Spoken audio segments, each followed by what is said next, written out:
it was summertime. I went to dry cars at Hoffman's just to get away from it, just to do something. And winter came, and I said, I'm not working outside anymore at Hoffman. So I said, you know what, I should probably get back to cutting hair.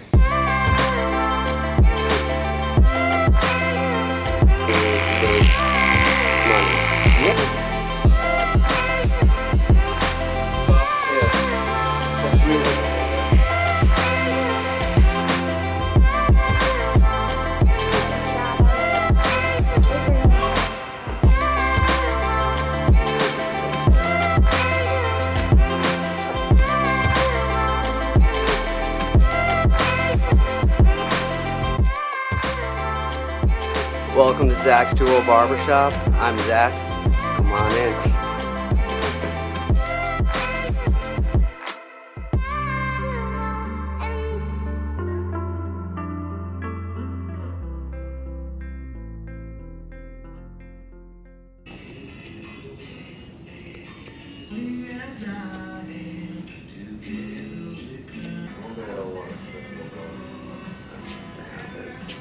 How's your family?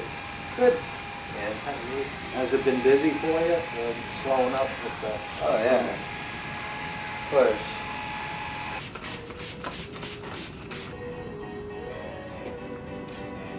Okay. All right, Adam. I'll see you at 11. Thank you. Okay, Dick. I have you in for 1:30.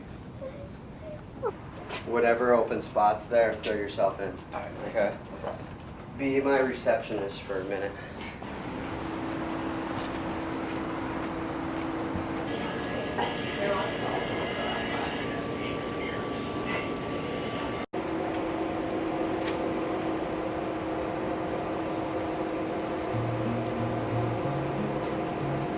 I was working at my grandfather's car dealership on State Street, and across the street from his used car lot was a beauty school. And the owners of the school knew my grandfather, and they talked me into going to school. You're being good. What about you, bud? Yeah. I heard you like your haircut. I do. I like your shirt. Thank you. You're welcome. Okay.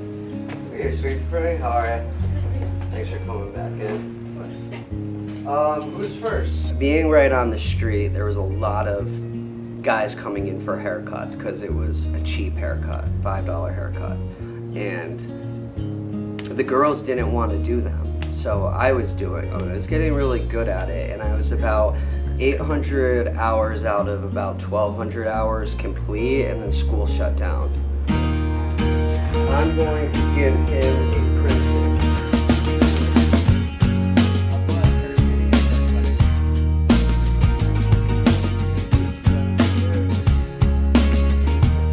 So, I had a cousin named Batista. I got a hold of Yuli and talked to him about working for him. I wouldn't take no for an answer. I said, I'll work for peanuts. And even if it's just 1 or 2 days a week, I said, anything you need, I'll cover. And just so happens he was trying to get out of the business right then and there, and he talked to me about buying his shop. And I said, well, it's a possibility, I'm not sure. And we talked more and more about it, and then he said, I'll tell you what, kid, I'm gonna give you my barbershop. And I said, so what's the catch? He said, the catch is you come in, and I work the morning times, and you come in at around 10 o'clock and you do the rest. And I do it rent-free.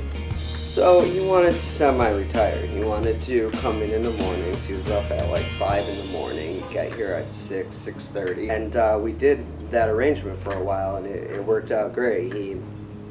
He made money, I made money. And then about a couple months later, he told me that he's sick. He said, I need to go to the hospital, kid. I'm going out to Arizona. He was Italian. He was from Italy. He had a nice accent. he had cancer. He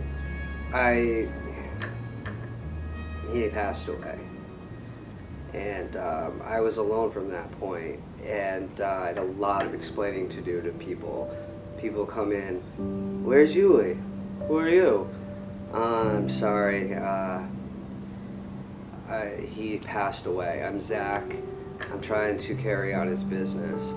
People would be really upset. They'd start crying. I mean, the number of people this man knew was incredible. Duo, it came from his daughter, who was also a hairdresser, and she came and worked with him, and they had a unisex operation.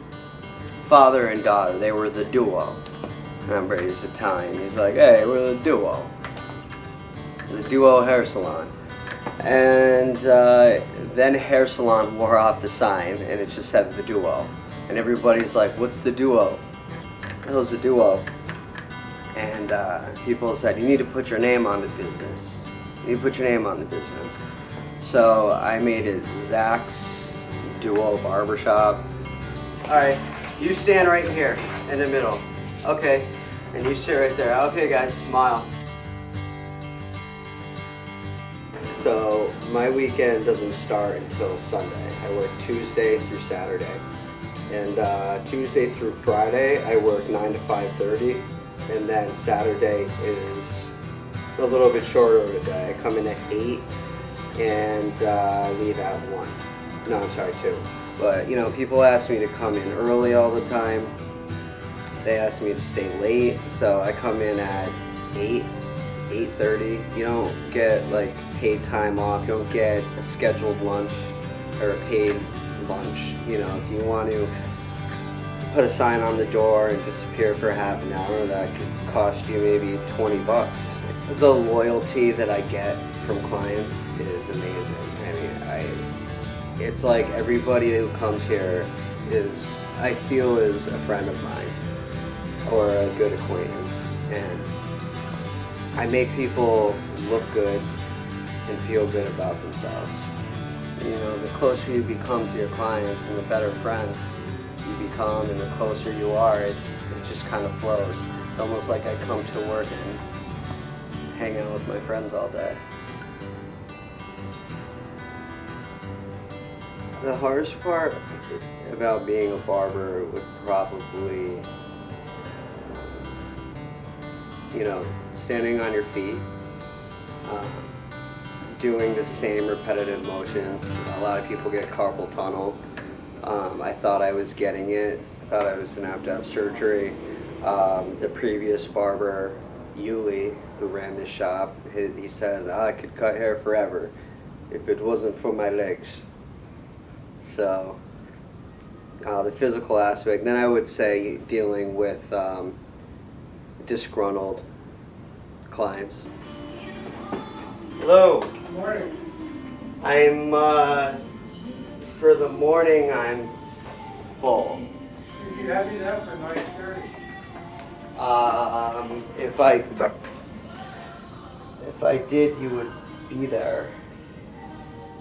I don't have you there. I called you. No? Yeah, I'll be back some other time. Can't call me. Let's talk about. Hi.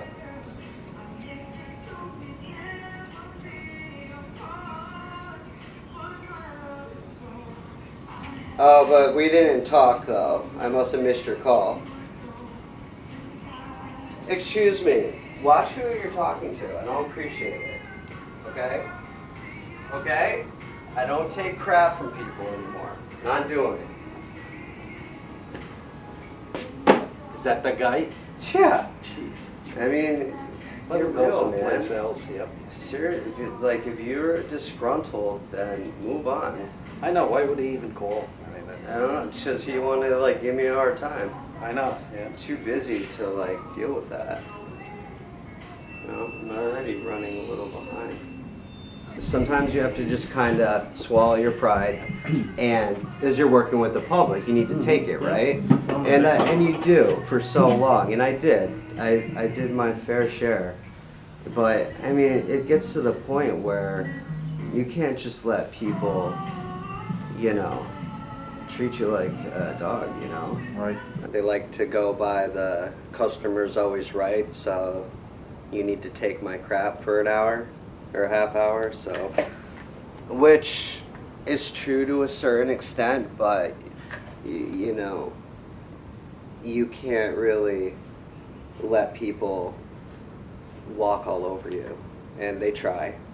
So I don't mind being alone on my downtime, although I don't have much downtime anymore. I'm on my feet one after another all day for the most part. And if I do have a break, I like to chip some golf balls. So I have my own little golf course back here. I like to play it downward into the drain.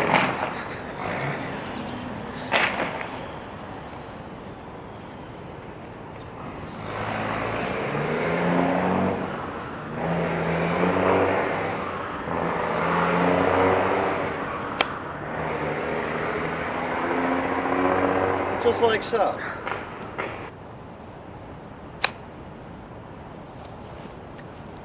This is a nice way to get outside, you know. I don't have a lot of time to do this, but it's good to work on your short game. I'll try to play it off the hill and have it roll down to the flag, so it's like a little mini course.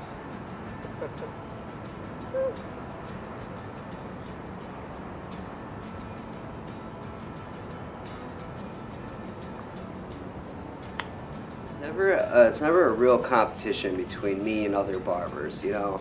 Look, like, I'm here to make money, not compete with you in any way, you know. And a lot of times in barbershops, it's like a competition, and they're like, oh, well, he's making more money than me, he's busier, I'm going to try and knock him down a few steps, or even sabotage his business if I can.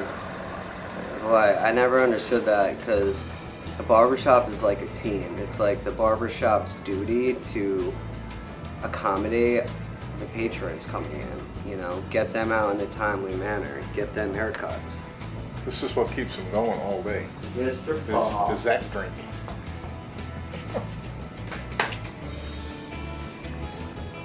People generally say, I like your shop, it's got that old school feel to it. They say, you know, you take your time, you're meticulous, you have like real barbering techniques, and they like that. I hear that a lot. I'm always improving every day. I've been cutting for roughly 17 years, and I get better all the time. I can't really explain it. When I was young, I just wanted to cut hair. I didn't want to talk to a client. I couldn't cut hair and talk at the same time. And I've mainly gotten better at it because like I said, I enjoy the people now. I enjoy making them look good and feel good about themselves. And I've grown curious as to their walks of life, you know, what they've been through. I love hearing their stories. I don't even say a hobby, but, you know, it started off not even really as a job. I didn't look at it as, hey, this is how I'm going to make my money. Had a lot of hard times and good times. I've gained an amazing level of like experience. The experience I picked up along the way was, and that's how you learn this job, on the job. This is how I make my money. I never would have thought that, hey, I want that outfit or I want that snowboard, that's going to be 15 haircuts. I've been coming here probably for like 14 years. And it started off with Vly, and one of his son-in-laws worked for me. So he's like, hey, you got to go to my father-in-law, and then Yuli passed the barbershop off to Zach. So I've been with Zach probably. Zach, how long you been here? I've probably been with Zach 10 years, 7 years, something like that. Probably the best haircut I've ever had in my life, outside of when I was in the Army. And well, then we shave your head. It was pretty simple. No, he's a good guy, good barber. If you want a good haircut, come see him. I'm Zach Stone. Welcome to my barbershop.